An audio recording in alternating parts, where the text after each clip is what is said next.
ท่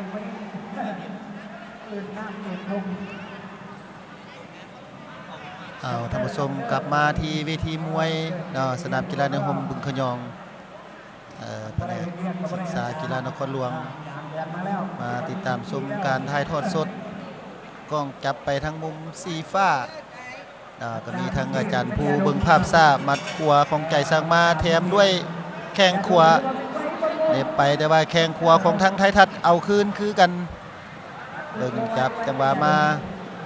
ภาพซ่ายกที่3ใกล้จะเปิดขึ้นแล้วเบิ่งว่าทางคู่เนาะผมว่าฝ่ายใดจะเปิดเกมเต็มสูตรหรือบอยกนี้ยกที่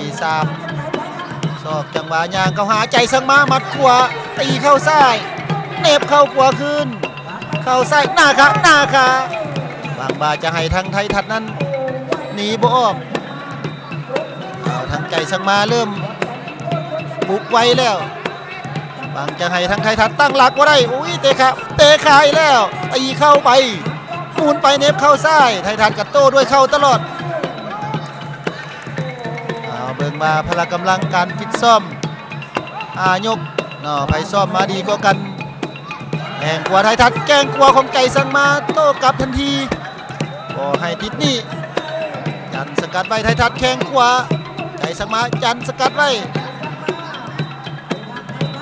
ใจสังมา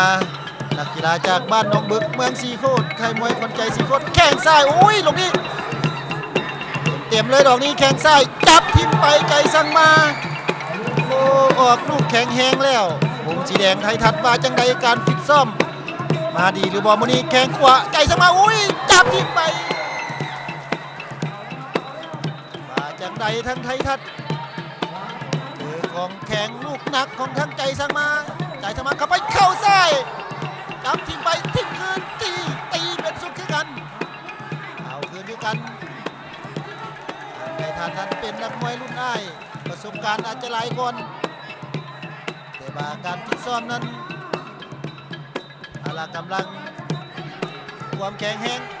ไปเป็นไผแล้วตีนาคาไปทีมงานของไทยทัศน์มีภาคส่วนนักกีฬาทีมชาติเนาะจะเป็นทางน้องโอมีแสงจันทร์ที่มาตีเข้มอยู่มุมสีแดงทั้งฝ่ายไทยทัศน์กลับมาเบิ่งเปิดเกมสู้แล้วสำหรับมุงฟ้าใจสร้างมาคนใจสีโคตรตั้งคำถามเบิ่งว่าทางด้านไทยทัศน์เป็นยังไงอย่าหยุบอย่าโยบอย่าทอดใจง่ายๆก็แล้วกันสำหรับไทยทัศน์งานเขาหาใจสร้างมามุมสีฟ้าไทยทัศน์คืนด้วยขวาวางแข่งเตะนาคาสำหรับใจสร้างมามุมฟ้างานเขาหาการตั้งการสูงเข้าวงในเป็นยังไงตีตั้งฟ้าตั้งตีโอยจะหมุนไอเลี้ยงของทางด้านมุมแดงไทยทัศน์มีน้องโอปกสใจสั่งมายังเดินเบิดโยกก่อนท่านผู้ชมเบรกก่อนพักก่อนท่านผู้ชม